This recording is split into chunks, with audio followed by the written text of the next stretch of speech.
Hey everybody, Mr. Judson here. So let's see, today's Monday if you're third period, it's Tuesday if you're fourth or sixth period.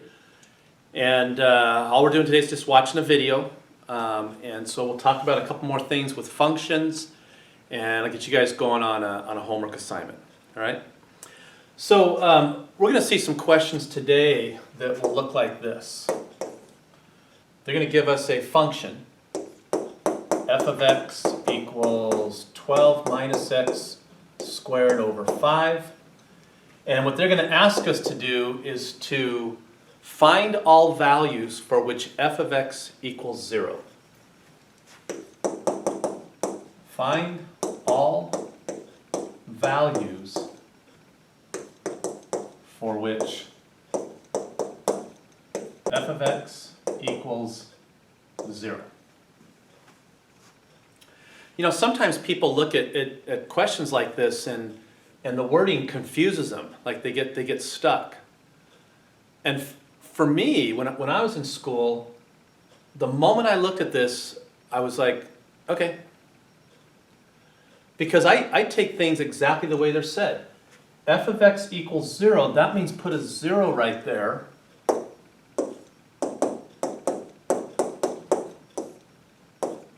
And so now what values makes this true? Right? We want to make sure we think a little bit. We don't want to just go, oh, I don't recognize the instructions, I can't do this. Okay? We want to be thinkers.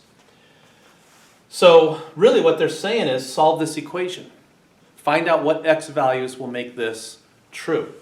Now, one thing that I want to say to you guys, and this is kind of like what we've been doing with fractions, you know, multiplying by the least common denominator. It's a shortcut, okay? And anytime we see a fraction within a fraction, we want to think of that. Well, there's something that I want us to think of here too. The only way a fraction can ever equal 0 is if the numerator equals 0. I don't ever want denominators to equal 0. I mean, we talked about that the other day. You cannot divide by 0. You do it on a calculator, you get an error message every single time. So the moment I see this, I'm already thinking in my head, oh, fraction equals 0, that means the numerator has to equal 0. 12 minus x squared equals 0. So I guess really I just have to solve this equation. All right? Now, if somebody said, well, I'm going to multiply both sides by 5, so I multiply here by 5, those will cancel. I multiply here by 5, well, 5 times 0 is 0, so you're going to get to the same spot. All right? We just need to finish it up now. Okay? You guys go ahead and solve that equation. So, you know, a lot of times when I see exponents, I think to myself, I need to solve by factoring. But if that's the only variable, I'm just going to bring it over here. And then I'm going to solve by taking the square root of that answer, or that number. Now, here's something else we've got to be real careful of. You guys talked about this last year, that when you see an exponent of 2, that means there's 2 possible answers for this equation. Now I know sometimes the 2 answers are the same number. Sometimes they're not. A lot of times they're not. Okay? But I want to make sure I get 2 answers here. And so I want to make sure I put a plus or minus in there. It's kind of like saying this. If x squared equals 4, well, really what number can you plug in here and make this true? 2? 2 squared is 4. But what about negative 2? If I plug a negative 2 into there, negative 2 times a negative 2, that's also 4. So I'm getting 2 different answers. We want to think that way here. This is really important. I mean, people forget this, okay? Try to remember this. Because what's going to happen is the first time we take a test, people are just going to have a positive root 12, and they're going to miss points because they didn't get the other answer. All right? So, last thing I have to do here is I need to simplify that square root. The method that I use, you know, I showed you guys one the other day where if you're, you know, you do a prime factorization, but I think some of them are ones we should probably figure out in our head. I just look at 12 and I think, what 2 numbers do I multiply where I know the square root of one of them? 4 times 3. Okay, I know the square root of 4 is 2, so the answer is 2 root 3. Okay, now the long version of this is we're saying that's the same as the square root of 4 times 3, which is the square root of 4 times the square root of 3, and the square root of 4 is 2, so I get 2 root 3. But we want to speed things up. We want to try and make it go a little faster if we can. So if we just think these numbers in our head and think the square root of 4 is 2, and I still have a 3 left on the inside, I'll be able to simplify these fairly quick. All right, so there's my answer for this problem. Find the values that will make this function equal 0. There they are. You plug those back in here for x, and either the positive or the negative number, and you're going to get 0 for that. Okay, let's try another one. All right, so for what values does f of x equal 0? You guys go ahead and try it.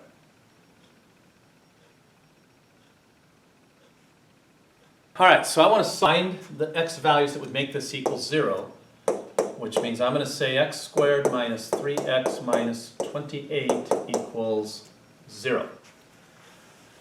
And please do not do this. This drives me nuts, and I see it all the time. The first thing people want to do is move that 28 over and make it positive. When you have something with exponents and you've got another term with that same variable, you cannot move anything over to this side. It has to be set equal to 0. We want to make sure that gets kind of drilled into our head right from the start here, is that when I see a variable and I see it again with exponents, I need to have everything on one side by itself, and I need to have it set equal to 0. Okay? And what I want to do is I want to solve this by factoring. The reason we want this to be set equal to 0 is when you get two factors, we want to be able to say this times this equals 0, and the only way that can work is if this is equal to 0 or this is. That's what gives us the power to solve this problem, okay? If I don't have it set equal to 0, I'm heading down a path that's not going to work every single time. You know, when I see this on a test where people move 28 over, every single time they miss the question. Okay, we don't want to do that. All right, so I'm factoring this quadratic. This would be x times x. I don't know if other teachers say this the same way I do, but I always look at this and I say, and listen closely to the words here, what two numbers do I multiply to get 28 and subtract to get a negative 3? Let's see, 4 and 7, I can subtract those and get 3. If I want to get a negative 3, I've got to do a positive 4 minus 7. And once you're done factoring, make sure you double check. If I FOIL this thing, I get x squared, I get a negative 7x plus 4x, that's a negative 3x, and then a negative 28. So that works. And now the only way this equals 0 is if x is the opposite of that, so x equals negative 4. The only way this equals 0 is if x equals 7.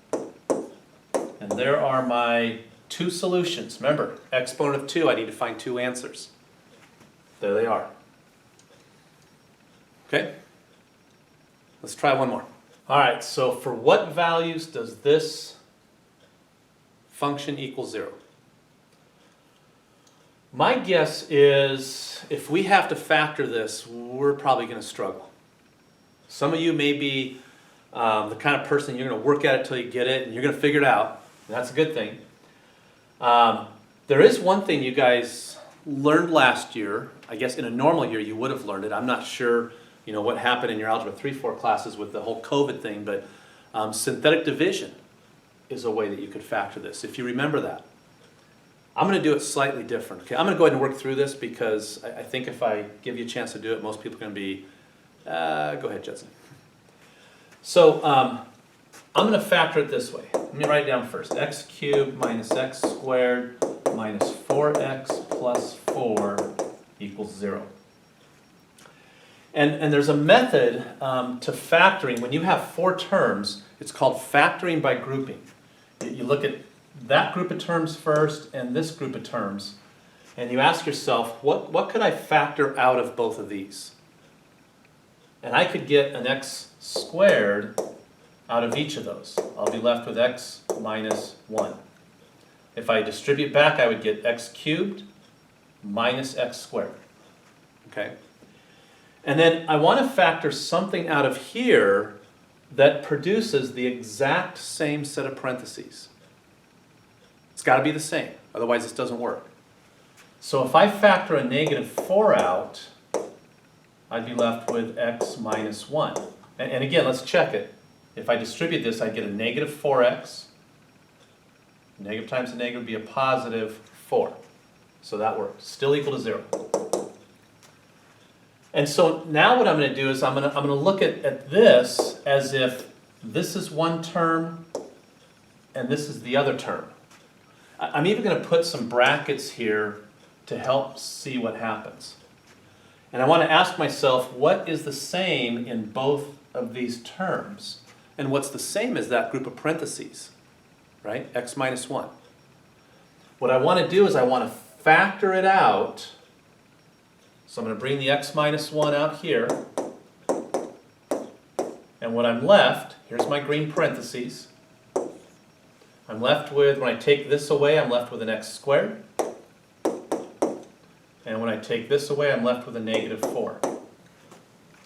Still equal to 0. Now, sometimes people say, when you factored this out, why didn't you write it down twice? Well, when I factored an x squared out of here, I didn't write it down twice, right? I only wrote it once. When I factored a negative 4 out of each of these, I didn't write it down twice, I only wrote it once. So when I factor an x minus 1 out, I don't write it twice, I write it once. And if I was to take this and distribute back to each of these, I would come back to that previous line. Okay? So now I have two things that I would multiply to get this original expression. The only question that I have to answer is, could I factor this farther? And the answer is yes, we can. We first learned about this in algebra. Probably did it occasionally in geometry, but did it again in algebra 3-4. It's called the difference of two squares. These are both perfect squares. And if I ask myself, what would I multiply to get this? That would be x times x. What would I multiply to get this? That would be 2 times 2. And I need to get a negative 4, which means one of them has to be positive and one has to be negative. And so if we FOIL this to double check, you'd get x squared. Then I'd get a negative 2x plus 2x. That's why there's no x term here. And then negative 4. So now it's factored. And so that means, okay, my answers would be x equals 1, negative 2, and a positive 2. And a lot of times people would write it this way. They'll say x equals 1 or plus or minus 2. That's 3 numbers written there. Okay? If you're like, I don't like that, I want to write it this way. Okay, I don't care. They both mean the same thing to me. Right? There it is. We found the values that would make this function equal 0. And if we wanted to check it out, I could go back and let's test the easy one. If I go back and plug a 1 into here, so plug in a 1 here, you get 1. Plug in a 1 there and you square it, that's 1, and then subtract it. So make sure you understand what's happening here. It's only the x that's being squared, and then we're subtracting the answer we get. So minus 1. Plug in a 1 there, you get minus 4, and then plus 4, and that does equal 0. So we know that's one of our solutions. Okay? And then we can check the other two as well. All right, I'm going to go ahead and push forward. Okay, so here's another type of question they're going to ask us today. They're going to say, for what values of x is f of x equal to g of x? For what values of x is f of x equal to g of x? What would make these two things equal to each other? Sounds almost kind of like the previous problem, but slightly different. I want to set these two things equal to each other x to the fourth minus 2x squared equals 2x squared. And then I want to go ahead and solve that equation. What x values would make this thing true? Remember, we got exponents here, so we have to set it equal to 0. You have to set it equal to 0, okay? Even though I say that, you have to set it equal to 0. There will be people who will go, oh, no, you don't. I'm going to show you the wrong way to do this. I'm going to move this over here, and I'm going to add it to this so I get 4x squared. Then I'll divide by x squared. And so now what I have is, let's see, this will become x squared. Those will cancel, 4, and there's my answer 2. Well, there's a problem here. I'm supposed to get 4 answers. I didn't get 4 answers. Now someone might go, oh, plus or minus 2. All right, we're up to 2 now. Where's the other 2? Yeah, we have to set it equal to 0. Otherwise, we lose possible solutions. Okay, so let me go back and get rid of this. I need to set this equal to 0, so I'm going to bring this back over here and subtract it. So I've got x to the fourth minus 4x squared equals 0. And now I need to factor. Okay, you guys take it from there.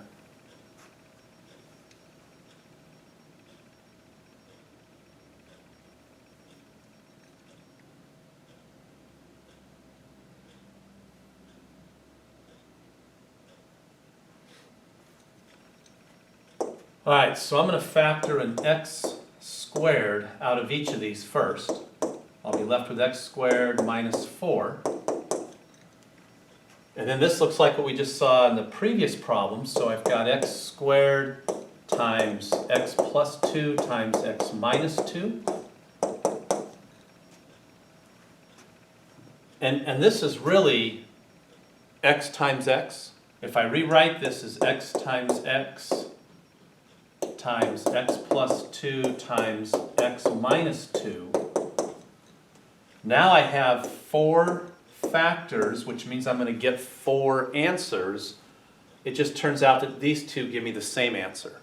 And that'll happen sometimes, right? X equals 0, or negative 2, or positive 2. I'm not going to write down both zeros, I'll just write it once. And then plus or minus 2. So even though it said I'm looking for 4 answers, 2 of them happen to be the same, and so I only got 3 answers for this one.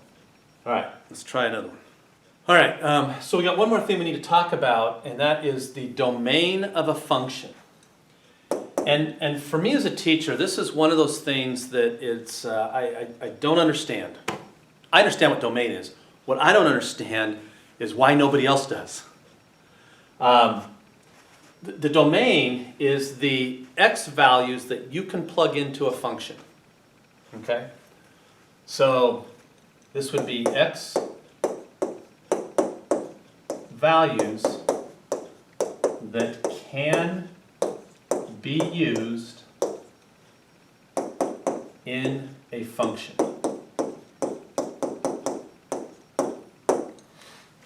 Okay? Now if I have a function like f of x equals x, I can plug in any number I want. There is no number you can plug in there that doesn't work. If I have f of x equals x squared plus 3x minus 2, you can plug any number you want into there. It always works. Always. There's only 2 times that you run into trouble plugging in x values. Okay? And you got to get this. I feel like every year as a pre-calculus teacher I say this over and over and over again, and I don't know why it's so hard, but for some reason people just don't remember it. It's not hard. We just have to understand it and remember it. And so these are the only things you ever have to think about when you see the word domain. Okay? And I've already said one of them this year. Number 1, denominators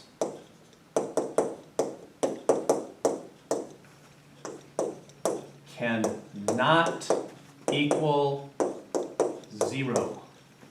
Never. You can never have 0 in a denominator. I can't say that enough. And for some reason, in a week, everybody will go, well, why not? I don't know what the deal is. You cannot have denominators or have 0 in the denominator. You know, grab your calculator right now.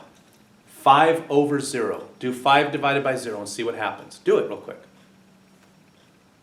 What did it say? Right? I mean, all of you right now should be saying error message. Right? Any calculator you can grab, if you try to divide by 0, you get an error message. That's why you cannot have 0 in a denominator. Ever. Okay? Denominators cannot equal 0. Rule number 2.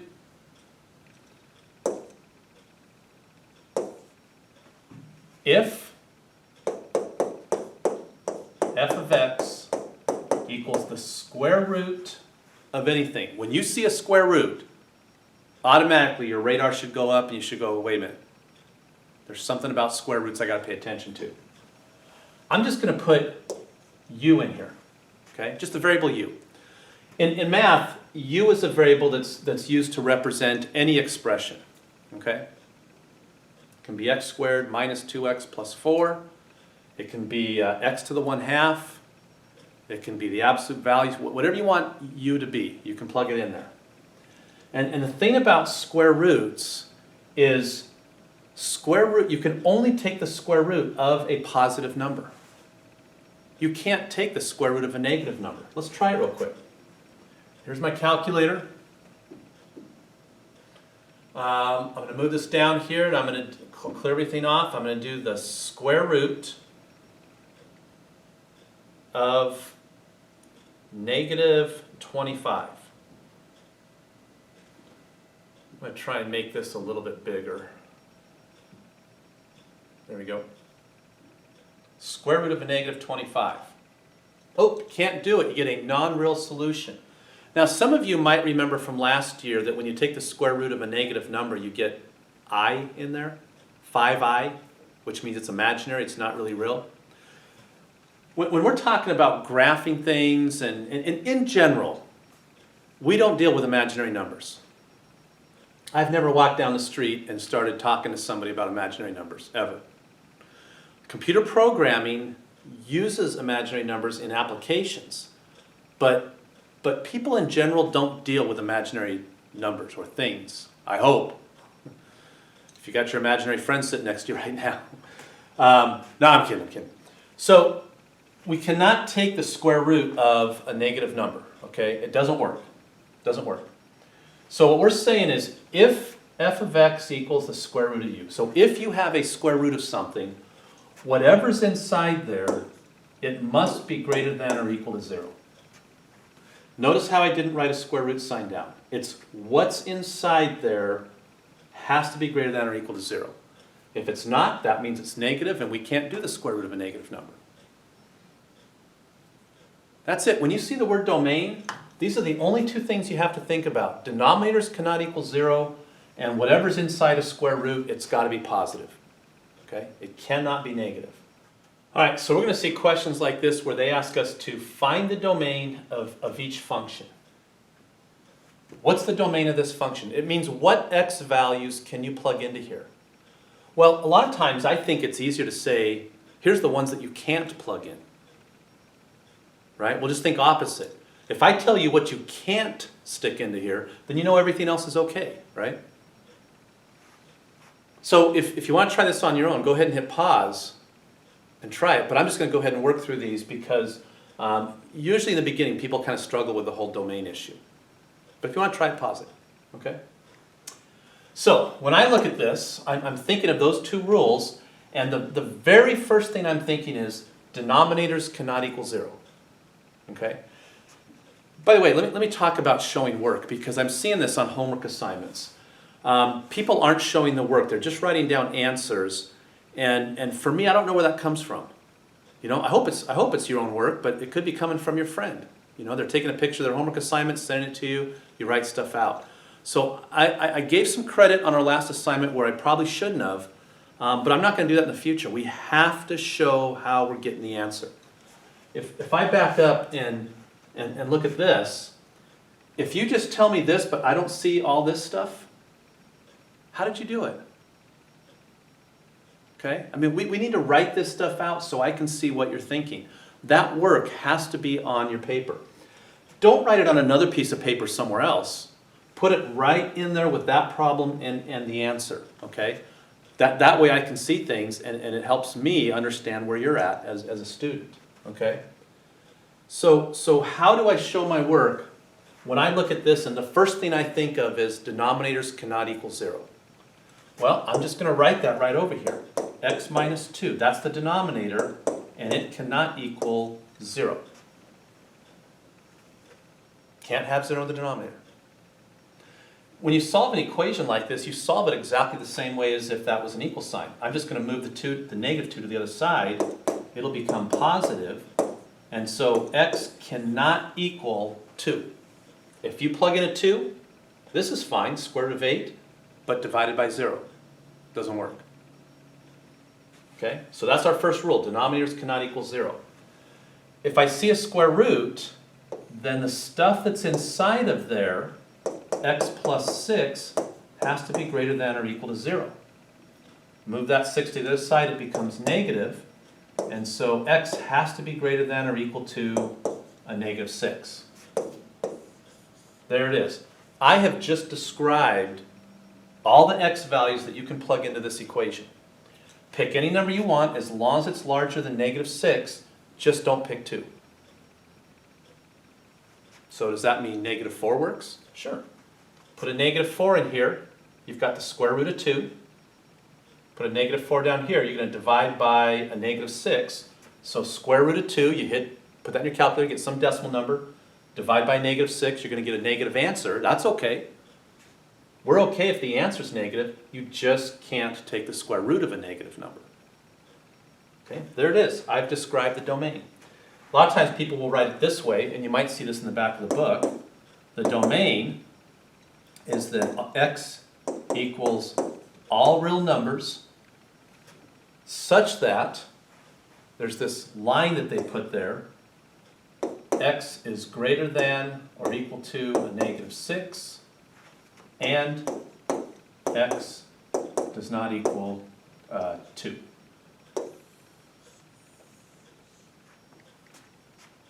Okay, that's a lot of extra stuff. I'm fine with this.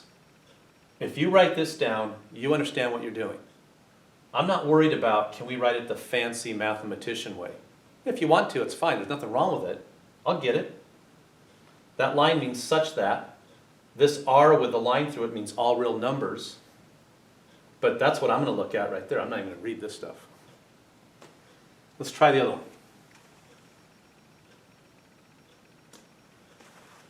All right, so rule number 1, denominators cannot equal 0. So x plus 5, that cannot equal 0. That means x does not equal a negative 5. Are there any square roots in this problem? No. So rule number 2 doesn't apply. That's it. That's my answer right there. I'm done. Now some people might be looking at this and going, wait a second, Judson, x can't equal 0 because that would give you 0 in the numerator. Okay, I'm all right with that. It's okay to have 0 in the numerator. If you plug in a 0, you're going to get 0 over 0 plus 5 is 5. And if you punch this in the calculator, take all the money I have in my wallet, $0, divide it up between my 5 friends. Okay, I don't really have 5 friends, but I wish I did. And they all get nothing, right? So that equals 0. Yeah, that's okay. 0 is a real number, you just can't divide by it. That's like saying, let me flip this fraction over. If I had $5 in my pocket, and I divide it up between 0 of my friends, because I have none, oh, this is sad. But take $5 and divide it up into 0 groups, how do you do that? You can't. You can make one group, $5. Divide it evenly into 2 groups, you get $2.50 each. How do you break it down into 0 groups? You know, people sometimes say spend it, but, you know, Yeah, you spent it, you still have something to show for it though, whatever you bought. Okay? All right, so that's it. There's my answer. So domain, there's two things. Denominators cannot equal 0, and if you have a square root, the stuff on the inside, I don't write the square root here, just the stuff on the inside, it's got to be positive. It's got to be greater than or equal to 0. All right, one last problem. So we did a problem kind of similar to this last week. We were given a function and we were told to find f of x plus delta x minus f of x over delta x. Sometimes they'll do x plus h minus f of x over h instead of that delta x thing. But these are called difference quotients.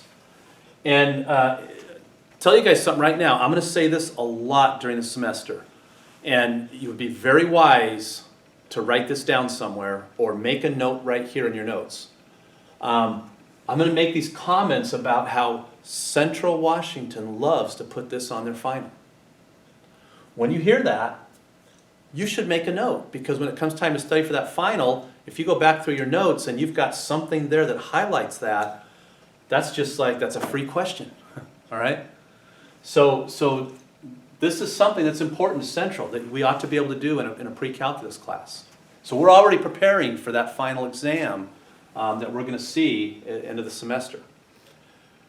All right, so how do we do this? I'm going to take 2 plus h, plug it in wherever I see an x. So this whole thing right here is going to equal 2 plus h squared minus the quantity 2 plus h plus 1. Okay, all I've done so far is just this piece. If it just said f of 2, I would plug a 2 into here and see what I get. But I've got more than that. Now, minus f of 2, so minus what I get when I plug in a 2. Really, really important that you put parentheses here to make sure that everything gets subtracted. Probably one of the number one mistakes made on this problem is people don't subtract everything that they're supposed to. They only subtract the first term and then end up adding everything else that's written there. So if I plug in a 2, I get 4. Plug in a 2 there, I get minus 2, and then plus 1. And I'm going to divide the whole thing by h. And so now we just need to simplify this. Okay, you guys finish it up. All right, so if I square this, I want to square the first term, multiply the 2 and double it, so that'd be 2h, double it, you get 4h, and then square the last term. Remember, if that doesn't make sense, just write this down twice and FOIL it. You'll get this. Okay. Here I'll distribute the negative sign. So minus 2 minus h plus 1. This would be 5 minus 2, that's 3. All over h. So let's see, I've got h squared plus 4, let's see, 4h minus h, that's plus 3h. And I've got 4 minus 2, that's 2. Plus 1 is 3, minus 3, that's 0. So I don't have to write it down. All over h. And so now I factor an h out of each of those. I get h plus 3. Still have h in the denominator. And at this point right here, I could cancel this. Okay? Make sure you don't cancel the h's here. Okay? There's a rule in algebra that says you can never, never, never, ever, I'm only saying it this way because people do it all the time, you can never cancel part of something that's being added or subtracted with something else. Can't do it. Once I factor that h out, this is no longer being added or subtracted. It's being multiplied. And so at that point, I can cancel it. And the reason we can cancel that is h divided by h is 1. 1 times anything is the same thing. Okay, so 1 times this just equals that. And there's my answer. H plus 3. That is called the difference quotient. And again, those words will show up. I think they're in our book. It says find the difference quotient. It'll be on the Central Washington test. We just want to make sure we know what that means. Okay? All right, that's all I have for you guys for today. So let me get you an assignment. So right now it's Wednesday and I'm making this video for the following Monday and Tuesday, and I won't see you guys until Thursday or Friday, and I'm probably going to forget something, so I want you to remind me. When I give you guys even problems, I don't want to just give those to you guys and have you do them and not know if it's right or not. Make sure if I don't read off the answer to you or offer it, that you could ask me for it. You know, just say, hey Judson, you know, when I ask are there any questions, just say, hey Judson, you said you were going to give us the even answers so we could check our work. And remind me of that, okay? That's something I should always do. I shouldn't leave you guys wondering if you got it right. All right, so we're starting assignment number 4 now. Remember the stuff from last week is due on Wednesday. So this will be due next week. So page 50, we're going to do 45 to 67 odd, and then 82 and 84. All right, there it is, you guys. You guys take care. Hopefully I'll be back. I'll see you guys on Thursday or Friday this week. I'm kind of person that bounces back from things pretty quick. Pain doesn't usually faze me. I just kind of go, ow, and move on. So I have a feeling I'll be back for Thursday and Friday. All right? You guys take care. We'll see you later.